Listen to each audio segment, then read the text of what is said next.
PFI पर सुरक्षा एजेंसियों का सबसे बड़ा एक्शन जारी है। 13 राज्यों में एनआईए की टीम गुरुवार आधी रात से ताबड़तोड़ छापेमारी कर रही है।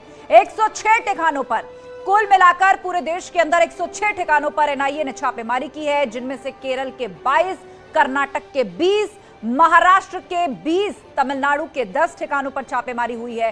तो असम के 9, यूपी के 8, आंध्र प्रदेश के 5, मध्य प्रदेश के 4 ठिकानों पर एनआईए और ईडी ने छापेमारी की है। साथ ही देश की राजधानी दिल्ली के भी 3 ठिकानों पर छापेमारी हुई है। पुडुचेरी के 3 और राजस्थान के भी 2 ठिकानों पर एनआईए और ईडी की ज्वाइंट रेड पड़ी है।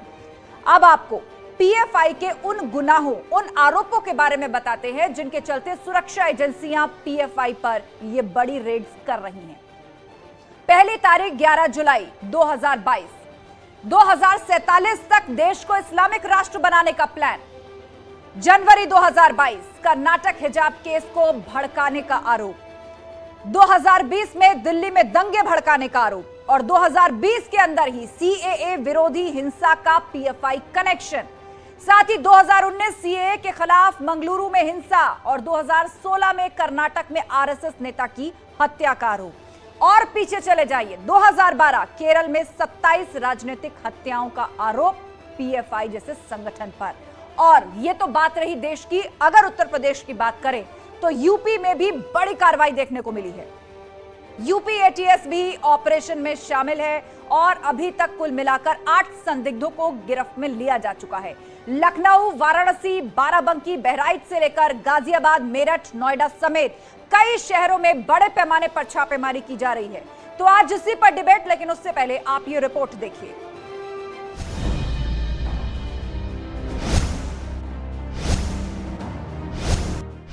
आतंकी कनेक्शन, ताबड़तोड़ एक्शन। सर्च ऑपरेशन को अंजाम देते वक्त में पीएफआई संस्था से जुड़े हुए कई महत्वपूर्ण सबूतों को इकट्ठा किया गया। इसके साथ ही 100 से ज्यादा आरोपियों को गिरफ्तार किया गया। आतंक परवार, पीएफआई पर एनआईए का प्रहार। देखिए, पीएफआई जैसा संगठन अगर वो देश विरोधी गतिविधियों में शामिल है तो भारतीय जनता पार्टी की सरकार को बताना चाहिए कि इस पे आज तक प्रतिबंध क्यों नहीं लगाया सरकार द्वारा। एजेंसियां द्वारा जो लगातार छापेमारी की जाती है, उन छापेमारी में क्या मिलता है, ये सार्वजनिक क्यों नहीं किया गया। यूपी में आतंक का जाल, एनआईए का प्रहार। कि सिमी जो एक राज्य विरोधी गतिविधियों में संलिप्त रहने वाला संगठन था, उसी का बदला हुआ रूप पीएफआई है। आज की जो भी छापेमारी है वह एनआईए के माध्यम से की जा रही है और देश विरोधी कोई भी गतिविधि न प्रदेश में और न देश में अब स्वीकार नहीं की जा सकती। पीएफआई के 12 आरोपी कोर्ट में पेश।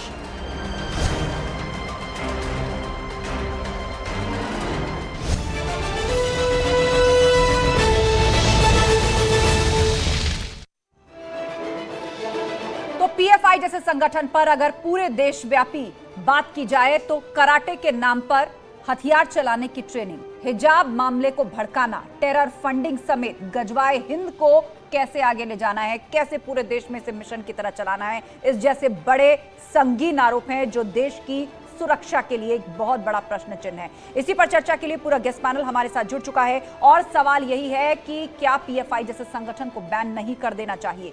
हमारे साथ अनुराग भदौरिया हैं, समाजवादी पार्टी के प्रवक्ता। हमारे साथ मोहम्मद फरहान जुड़ गए हैं, एआईएमआईएम प्रवक्ता। शारदा प्रसाद हैं, पूर्व डीजीपी। और थोड़ी देर में राजनीतिक विश्लेषक प्रोफेसर विशाल मिश्रा भी हमारे साथ होंगे। आप सभी पैनलिस्ट का बहुत बहुत स्वागत है। चर्चा की शुरुआत करते हैं, लेकिन सबसे पहले आपके ओपनिंग रिमार्क्स 30 सेकंड के अंदर। अनुराग भदौरिया, पीएफआई जैसे संगठन पर आज पूरे देश में लगभग 15 राज्यों में रेड हुई है। उत्तर प्रदेश से भी 8 लोगों को हिरासत में लिया गया है और देश भर की बात करें तो 100 से ज्यादा गिरफ्तारियां हुई हैं। बेहद संगीन आरोप, देश की इंटरनल सिक्योरिटी के लिए एक बहुत बड़ी थ्रेट। समाजवादी पार्टी का क्या स्टैंड है? क्या बैन नहीं होना चाहिए ऐसा संगठन? क्या देश के लिए खतरा नहीं है ऐसा संगठन? देखिए, हमने तो शुरू से कहा है, चाहे पीएफआई हो चाहे कोई भी व्यक्ति हो, अगर देश के लिए कोई खतरा पैदा होता है तो उस पर ठोस से ठोस कार्रवाई होनी चाहिए। लेकिन भारतीय जनता पार्टी ने कोई कार्रवाई आज तक की नहीं है। सिर्फ जब जब चुनाव आता है तो कुछ तो करती है, उसके बाद चुप बैठ जाती है। हाथरस के मामले में पीएफआई का नाम आया था, क्या इन्होंने ठोस कार्रवाई की? तभी इस तरह की कार्रवाई होनी चाहिए थी, लेकिन ये करते नहीं है। और आज भी आपके डिबेट से बीजेपी गायब है। पता है क्यों? क्योंकि उनके पास जवाब नहीं। हम पूछते ना सवाल उनसे, इसलिए बीजेपी नहीं आएगी। इसलिए बीजेपी राष्ट्र के साथ खड़ी नहीं होती है दरअसल में, क्योंकि जब राष्ट्र का सवाल होता है तो गायब हो जाती है। ठीक है अनुराग जी, 30 सेकंड पूरे, लौटेंगे आपके पास, लौटेंगे अनुराग जी। फिलहाल समय पूरा। मोहम्मद फरहान, प्रवक्ता AIMIM हमारे साथ है। फरहान जी, आपसे भी यही सवाल 30 सेकंड के अंदर। जी देखिए मैडम, ऐसा है कि राष्ट्र के अंदर अगर कोई भी आतंकवादी गतिविधियां होती हैं, टेरर फंडिंग होती है, या कोई भी गलत काम संविधान विरोधी या कानून विरोधी होता है या देश विरोधी होता है, तो उसकी जाहिर सी बात है जांच होनी चाहिए, गिरफ्तारी होनी चाहिए, और इस देश में ये शांति व्यवस्था कायम रहनी चाहिए। अगर कोई ऐसी गतिविधियां कर रहा है तो उसके खिलाफ सख्त से सख्त कार्रवाई होनी चाहिए। मगर मैं इसके साथ ये भी पूछना चाहूँगा कि आज तकरीबन 7 वर्षों से केंद्र में सरकार तो भारतीय जनता पार्टी की, और भारतीय जनता पार्टी ने एक्शन लेने में इतना देर क्यों कर दिया, मैं ये जानना चाहता हूं। फरहान जी, ठीक है फरहान जी, फिलहाल समय पूरा। मैं आऊंगी सर, अभी सिर्फ 30 सेकंड में। दूसरी चीज उनको किसका फरहान जी, फिलहाल ओपनिंग रिमार्क्स का वक्त है, हम विस्तार से आपकी बात सुनेंगे, एक एक बार सभी लोग अपनी बात रख लें। मैं आऊंगी आपके पास। शारदा प्रसाद जी हमारे साथ है, पूर्व DGP। शारदा प्रसाद जी, क्योंकि आप लंबे वक्त तक पुलिसिंग में रहे हैं, एक देश की, राज्य की सुरक्षा को आपने बहुत बारीकी से देखा है, और PFI को यदि उठा के देखें तो आखिर एक एक करके साल दर साल इसका नेटवर्क जिस तरीके से बढ़ा है, दिल्ली दंगों से लेके CAA NRC प्रोटेस्ट से लेके टेरर फंडिंग जैसे संगीन आरोप या ऐसी घटनाओं के पीछे PFI का कोई ना कोई लिंक जरूर निकला है। तो आपको क्या लग रहा है, इस पर अब सख्त एक्शन होना चाहिए, बैन किया जाना चाहिए ऐसे संगठन को? आप जी, ऐसा है कि इनकी PFI की बहुत पुरानी हिस्ट्री है, और इनका मैं कहूँगा जो पुराना संगठन था जिसको बैन किया गया था, और उससे लोग निकल करके आकर के PFI उन्होंने बनाया, ज्वाइन किया। तो इस पर बैन लगने की जो बात है, पहली बात तो मैं बहुत संतोष इस बात पर है कि सरकार ने इस पर एक्शन लिया है और लार्ज स्केल अरेस्ट की हैं, और इस पर कोई एक्शन लेंगे, और मुझे पूर्ण विश्वास है कि जल्दी ही और इस ऑर्गेनाइजेशन पर बैन ऑर्डर लगेगा, क्योंकि बैन ऑर्डर लगने से बहुत से फायदे हैं। जी शारदा जी, फिलहाल 30 सेकंड पूरे, हम लौटेंगे आपके पास, सुनेंगे बात, लेकिन ओपनिंग रिमार्क्स का वक्त पूरा हो गया है। प्रोफेसर विशाल मिश्रा, राजनीतिक विश्लेषक, वो भी हमारे साथ जुड़ चुके हैं। प्रोफेसर विशाल मिश्रा जी, चर्चा यहाँ ये चल रही है कि जब ये संगठन इतनी खतरनाक, देश विरोधी और इंटरनल सिक्योरिटी के लिए बहुत बड़ी एक कह लीजिए कि थ्रेट बनता जा रहा है, हर बड़ी वारदात या देश के विरुद्ध में जो भी आंदोलन या घटनाएं हुई हैं उनकी जड़ में जब इसका नाम आ रहा है, तो क्यों नहीं इसे बैन कर दिया जाता? देखिए, बिल्कुल देश की एकता, देश की अखंडता, देश की आंतरिक सुरक्षा के साथ किसी भी प्रकार का समझौता नहीं किया जा सकता। इस प्रकार के जो भी जो भी लोग इस प्रकार की एक्टिविटी में इन्वॉल्व हैं और जो भी चीज़ें समय समय पर आती रही हैं, सरकार उसके लिए कदम उठा रही है। निसंदेह स्वागत योग्य कदम है, क्योंकि आंतरिक सुरक्षा, देश की संप्रभुता, देश की एकता, देश की अखंडता, देश की सद्भावना, देश की भाईचारा का सवाल है। इस पर किस प्रकार का समझौता किया जा सकता है? ठीक है विशाल जी, फिलहाल 30 सेकंड पूरे, और चलिए अब विस्तार से चर्चा की शुरुआत करते हैं। और सबसे पहले हम रुक करेंगे मोहम्मद फरहान जी का। आपको मैंने बीच में रोक दिया था क्योंकि ओपनिंग रिमार्क्स का वक्त पूरा हो गया था। आप चाहेंगे कि आप अपनी बात स्पष्ट तौर पर रखें। देखिए मैडम, मैं ये कहना चाहता था, मेरी बात पूरी नहीं हो पाई थी, कि आज 7 वर्षों से केंद्र में सरकार तो भारतीय जनता पार्टी की है, और भारतीय जनता की पार्टी की सरकार क्यों PFI को बर्दाश्त प्राप्त था? किसका बर्दाश्त प्राप्त था? जो इस तरीके से अगर गतिविधियां हो रही थी जो देश विरोधी थी, तो आज NI को कैसे याद आया कि हाँ ये देश विरोधी गतिविधियां हो रही हैं, इनके यहाँ जांच में छापा डालना चाहिए, इनको पकड़ना चाहिए। मैं ये भी चाहूँगा तथ्यों की भी जाँच होनी चाहिए, और तथ्य सामने आने चाहिए कि इनको बर्दाश्त कौन दे रहा है, किधर से इनको सपोर्ट है। भाई, अगर कोई अपने देश के विरुद्ध, अपने संविधान के विरुद्ध और कानून के विरुद्ध काम कर रहा है, तो वो 2 साल 3 साल नहीं, 7-7 8-8 9-9 साल उसके बारे में कोई सोचा नहीं जा रहा है, और गतिविधियां होती जा रही हैं। आप इसको, बड़ी गंभीरता का विषय है, इसको क्या नाम है, जांच में तथ्य सामने आना चाहिए कि किस पार्टी का इनको बर्दाश्त प्राप्त था देश के अंदर, और ये भी निकल के आए कि ये जो तथ्य हैं, जो आरोप हैं, ये कितने नहीं। तो फरहान जी, आप ये कहना चाहते हैं कि क्या कोई राजनीतिक दल इनको बैकिंग दे रहा है, इनको सपोर्ट दे रहा है? आप ये सवाल उठाना चाहते हैं आप? मैडम आज 10 वर्षों से तो हम सुनते चले आ रहे हैं कि पीएफआई आतंकवादी संगठन है, पीएफआई देश के गतिविधियों में संलिप्त है, आतंकवादी गतिविधियों में देश तोड़ने का काम कर रहा है, तमाम चीजों को सुनते चले आ रहे हैं, मगर उसके खिलाफ कार्रवाई क्यों नहीं हो रही थी? मैं ये जानना चाह रहा हूं। 7 वर्षों से सरकार केंद्र में थी, भारतीय जनता पार्टी की केंद्र की सरकार क्यों मुख्य दर्शक की भूमिका में बैठी हुई थी? प्रोफेसर विशाल मिश्रा, बांध लिया था, क्या हो गया? विपक्षी पार्टियां यहाँ ये कह रही हैं जब सरकार यहाँ पर बीजेपी की है तो इतने वक्त से खामोशी क्यों थी, और अब ये ताबड़तोड़ एक्शन जो हुआ है उसको अब ये सवाल उठाया जा रहा है कि अब तक खामोशी क्यों थी और अब एकदम से इतना बड़ा एक्शन। देखिए, ऐसे मुद्दों पर किसी भी प्रकार की राजनीति नहीं होनी चाहिए। ये आरोप लगाना कि अब तक कार्रवाई क्यों नहीं हो रही थी, जब सरकार कार्रवाई करती है तो जो है कहा जाता है कि अब क्यों किया। सरकार अपने हिसाब से तय नियत प्रक्रियाओं के तहत कार्य करती है तो सरकार क्यों नहीं कर रही है।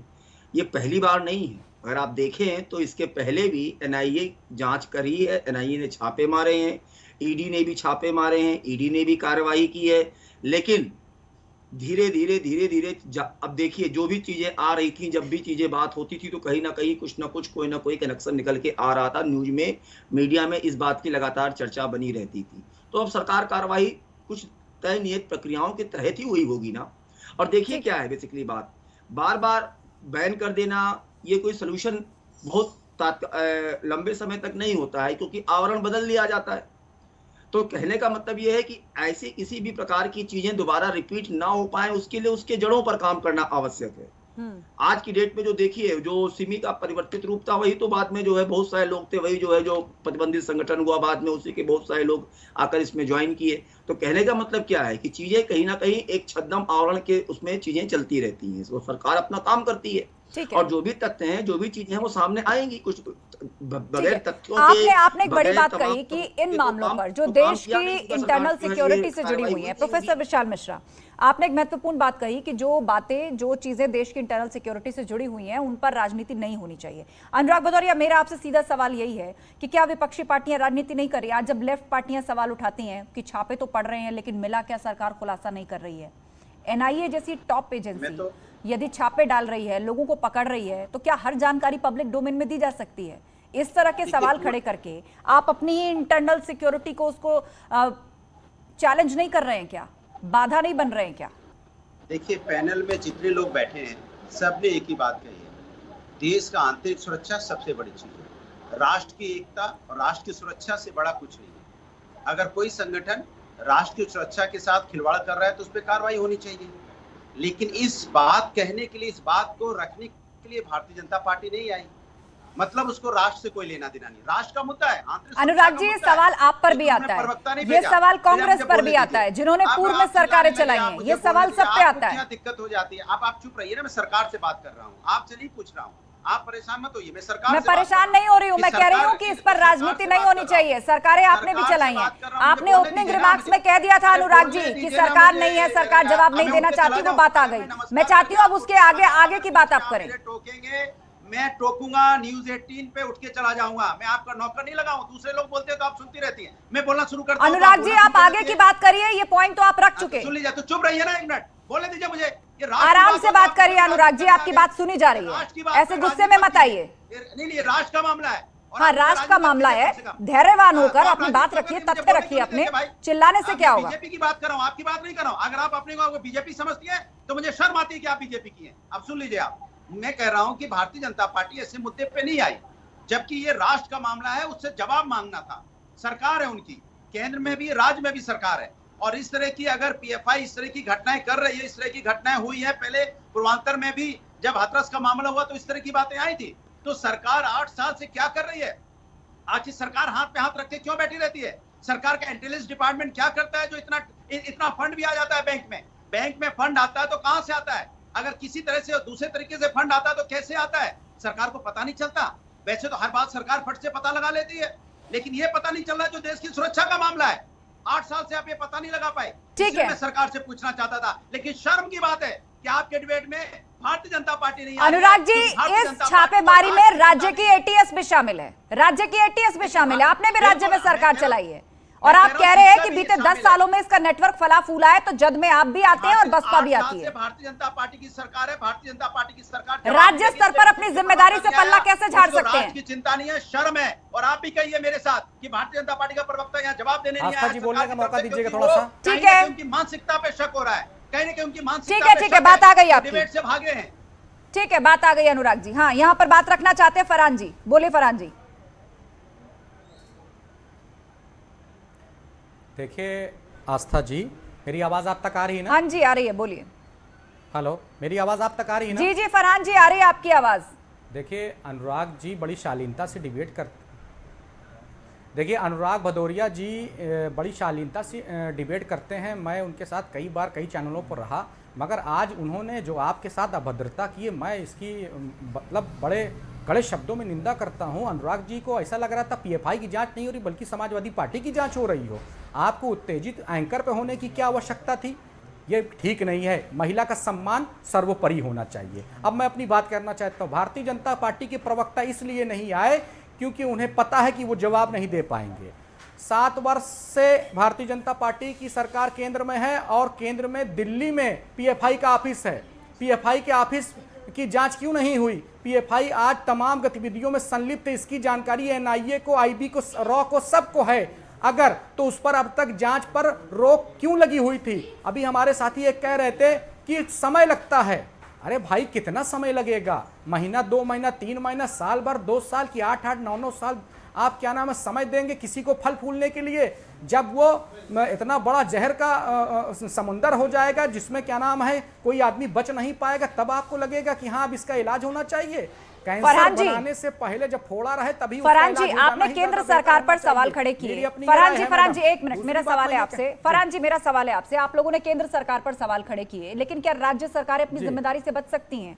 जिन राज्यों के अंदर कहीं कराटे कैंप के नाम पर हथियार की ट्रेनिंग दी जा रही थी, कहीं हिजाब के मुद्दे को उछाला जा रहा था, कहीं देश की राजधानी में दंगे भड़काने के पीछे, कहीं टेरर फंडिंग के पीछे नाम आया, ठीक है, लेकिन क्या राज्य सरकारें पल्ला झाड़ सकती हैं कि जी यहाँ पे कुछ चल रहा है हमारे राज्य के अंदर, तो केंद्र की एजेंसी आए और देखे, चेक करे? राज्य सरकारों का क्या काम है? राज्य की अपनी एटीएस होती है। देखिए कौशिक जी, मैं आपको एक बात बताऊं। जहां बात रही हिजाब की, जहां बात रही कुरान की, इस्लाम की, तो भारतीय जनता पार्टी का यह प्रमुख मुद्दा है। खेलो इंडिया के तर्ज पर खोदो इंडिया चल रहा था, अब खोदो इंडिया के बाद क्या नाम सर्वे इंडिया हो गया है। तो ये कि भारतीय जनता पार्टी तो मुसलमानों के पीछे हाथ धोकर पड़ी हुई है, हर तरीके से उसको क्या नाम है जांच करा रही है। मगर ये जो पीएफआई है ये मुद्दा अलग है। राज्य में जांच होनी चाहिए थी। योगी सरकार से पहले, भारतीय जनता पार्टी की सरकार से पहले 5 साल अखिलेश यादव जी की हुकूमत थी। अखिलेश यादव की हुकूमत में एक अनुराग भदौरिया जी बता सकते हैं, वो नहीं बता रहे, उनसे उनका सवाल पूछ लिया जाता है तो वो सवाल चुप जाता है, वो मीडिया को अटैक करने लगते हैं। ये सवाल 2 बार मैंने पूछा और अब तीसरी बार फरहान जी ने पूछा है। जवाब देंगे अनुराग जी? 5 साल आपने भी सरकार चलाई है। देखिए मैं जवाब दे रहा हूँ। सवाल ये है, जब मैंने बोलना शुरू किया था आस्था जी, आपने 10 सेकंड मुझे बोलने नहीं दिया था, आपने टोकना शुरू कर दिया था। दूसरे प्रवक्ता बोल रहे हैं तो आप 2 मिनट तक चुप रही, उन्हें पूरा बोलने दिया। इसकी मतलब आस्था जी अगर मैं आपको नहीं टोकूं तो आप मुझे बोलने नहीं देती। तो ये मेरी मजबूरी होती है कि मुझे आपको बताना कि आप मुझे इस शो पर दूसरे प्रवक्ता हर मेहमान को बोलने का वाजिब समय मिलता है अनुराग जी, और सबसे ज्यादा समय आप ही को दिया जाता है और बाकी समय आप खुद ले लेते हैं। आप देखिए फिर अब आप गलत बात कहेंगे और आपको टोका ना जाए अनुराग जी, ऐसा कैसे संभव है? हमने पीएफआई पर सवाल पूछा, उसका जवाब ये नहीं हो सकता ना कि आस्था जी आपने मुझे क्यों टोका? जो बदतमीजी की, मेरा चैलेंज स्वीकार कीजिए, ऑन एयर चैलेंज कर रहा हूँ। अनुराग जी, पीएफआई पर सवाल पूछने का जवाब ये नहीं हो सकता कि आस्था जी ने मुझे टोक दिया। आप जवाब दीजिए, 1 मिनट कोई इंटरप्ट नहीं करेगा, आपको सुनेंगे, लेकिन आप विषय पर जवाब दीजिए। चैलेंज नहीं लेंगी मुझे पता, अब मुझे बोलने दीजिए। आप विषय पर चैलेंज ले नहीं सकती आप। हाँ मैंने चैलेंज दिया है, लेकिन कोई बात नहीं, आप विषय पर बोलिए। देखिए अब मैं जवाब दे रहा हूँ।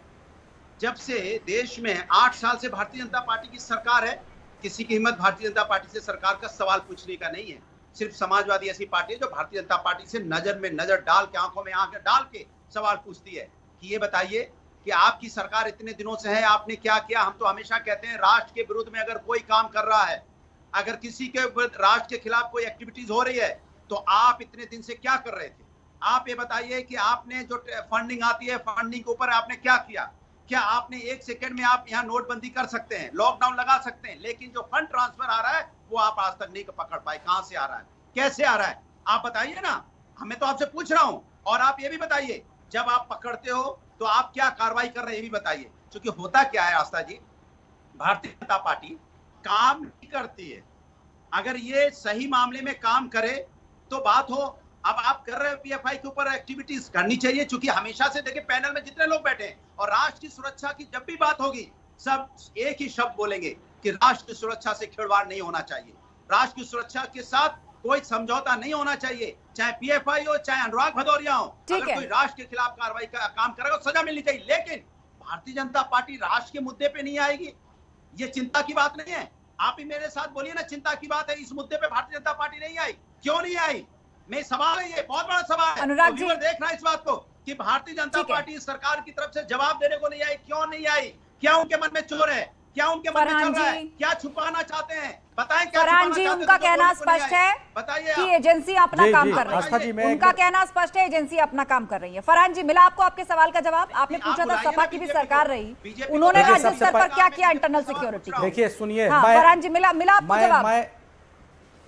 देखिए इनके नेता जैसे मैं इनके जवाब से संतुष्ट नहीं, मैं आधा सेकंड का काउंटर करना चाहता हूं अनुराग भदौरिया जी की बात का। बोलिए। देखिए मैडम, ऐसा है आस्था जी, मेरी आवाज आ रही है आप तक? हाँ जी आ रही है, बोलिए फरहान जी। मैं नहीं बात करूंगा, मैं आपसे डिबेट करने आया हूँ, मैं आपसे डिबेट करने आया हूँ। आप आस्था जी क्या नाम है, जो ये बात अनुराग भदौरिया जी कर रहे थे, आस्था जी ये अनुराग जी आपको सभी पैनलिस्ट का सम्मान करना चाहिए। किसी ने यदि सवाल पूछा है तो सब एक दूसरे के सवाल का जवाब देते हैं। उन्होंने भी आपसे सवाल पूछा, आपने उसका जवाब दिया, अब वो कुछ काउंटर में रखना चाहते हैं तो पेशेंटली सुनना पड़ेगा ना।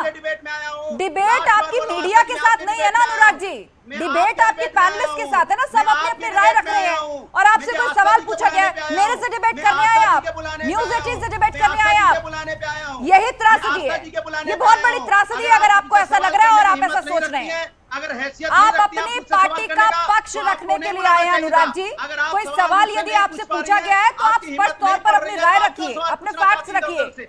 आप तो मीडिया से दो हाथ करने लगते हैं। सभी पैनलिस्ट का सम्मान करना चाहिए अनुराग जी, ये गलत तरीका है। मैं किसी पैनलिस्ट से सवाल नहीं पूछता। तो पूछिए ना, डिबेट का मंच किस लिए होता है, पूछिए आप सवाल। अरे नहीं, मुझे नहीं पूछ रहा, मैं आपसे पूछूंगा। सब अपनी अपनी पार्टी का पक्ष रख रहे हैं।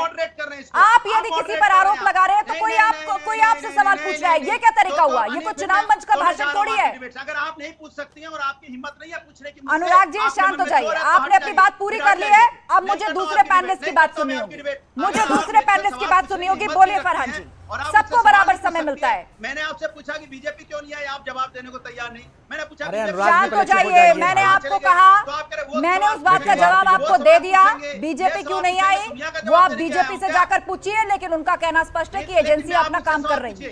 ठीक है, एजेंसी अपना काम कर रही है। बोलिए फरहान जी।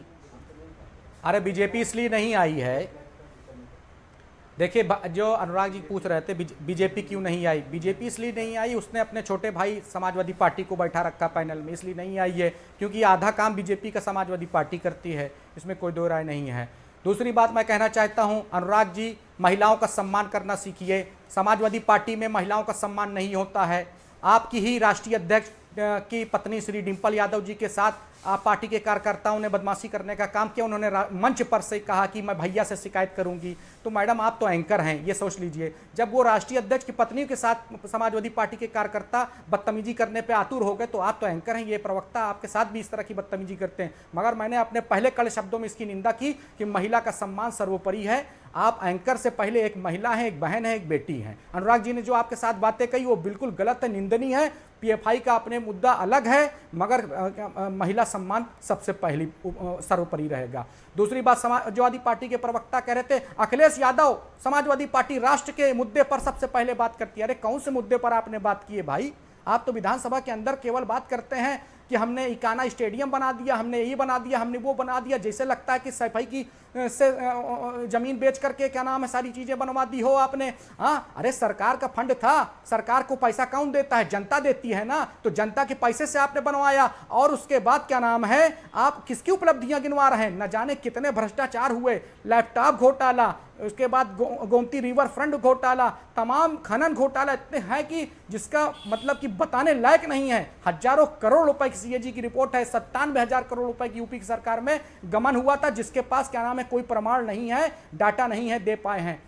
अब आप बताइए राष्ट्र के मुद्दे पर कहां? राष्ट्र के मुद्दे पर अगर आज कोई बोल रहा है पूरे भारतवर्ष में भारतीय जनता पार्टी से लोहा लेने का काम कर रहा है, तो वो सिर्फ और सिर्फ बैरिस्टर असदुद्दीन ओवैसी साहब हैं। मुस्लिम मुद्दों पर मुखर होकर पार्लियामेंट से, मीडिया से लेकर रोड पर अगर बोलने का कोई काम कर रहा है तो बैरिस्टर असदुद्दीन ओवैसी साहब। अखिलेश यादव जी तो भारतीय जनता पार्टी का सम्मिलित हो चुके हैं पूरी तरीके से, और उत्तर प्रदेश नहीं भारत के मुसलमानों को ये बात अच्छी तरीके से जानना चाहिए।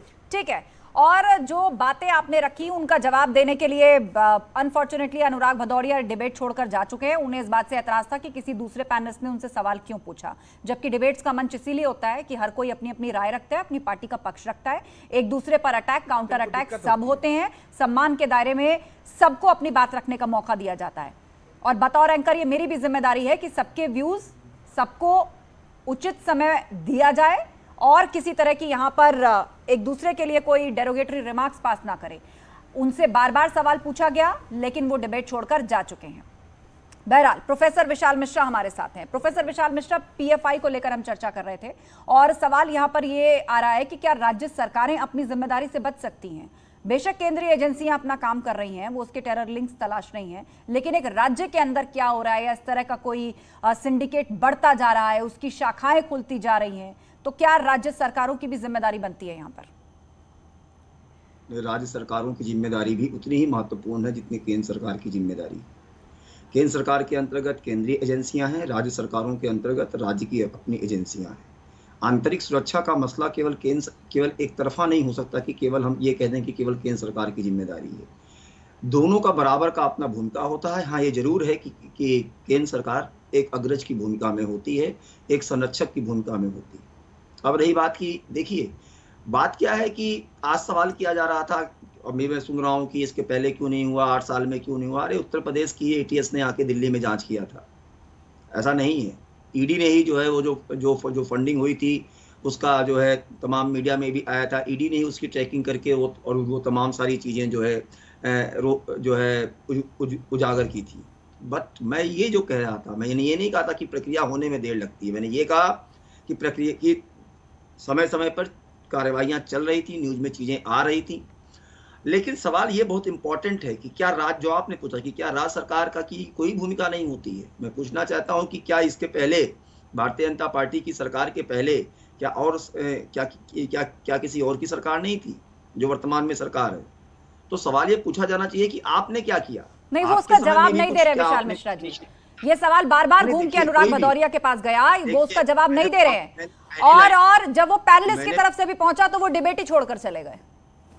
मैं पहली लाइन में ही आपसे कह दिया था अपने ओपनिंग रिमार्क में कि इस प्रकार के मुद्दे पर देश की आंतरिक सुरक्षा, एकता, अखंडता, संप्रभुता के साथ किसी भी प्रकार के मुद्दे पर राजनीति नहीं होनी चाहिए।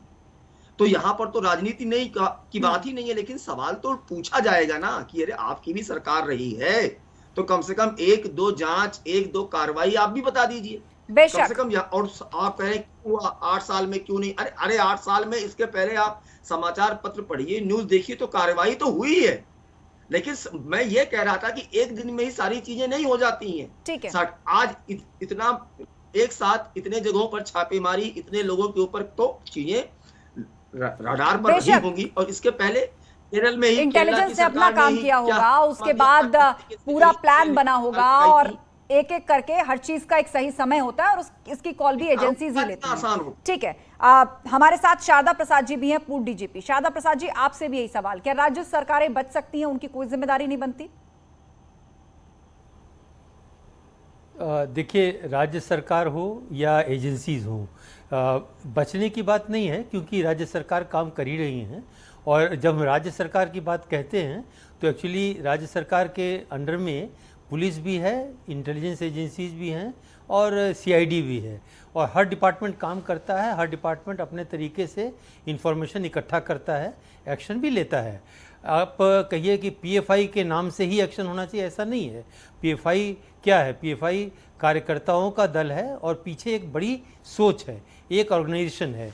तो कार्यकर्ता के अगेंस्ट में कोई एक्शन होता है तो वो सीआईडी है, स्टेट पुलिस है, एक्शन लेती हैं। और ये आवश्यक नहीं है कि हर बार उसकी इसी प्रकार से पब्लिसिटी हो या इसी व्यापक तौर से काम किया जाए जैसा कि आज किया गया। इसी प्रकार इंटेलिजेंस एजेंसीज अपना काम करती हैं और खबरें इकट्ठा करती रहती हैं। ऐसा नहीं है कि इतने लोग अचानक से देश के 14-15 राज्यों में अरेस्ट हुए, यानी कुल मिलाकर सेंट्रल एजेंसीज तो अपना काम करती ही हैं, लेकिन साथ ही साथ राज्य पुलिस के पास भी अपनी इकाइयां होती हैं, उसकी अपनी जिम्मेदारी बनती है। सरकार किसी की भी रहे, जिसको बात चुभनी है सो चुभे, जिसे चर्चा करनी है वो करे, स्वागत है, और जिसको ये सवाल चुभा वो चर्चा छोड़कर चला गया।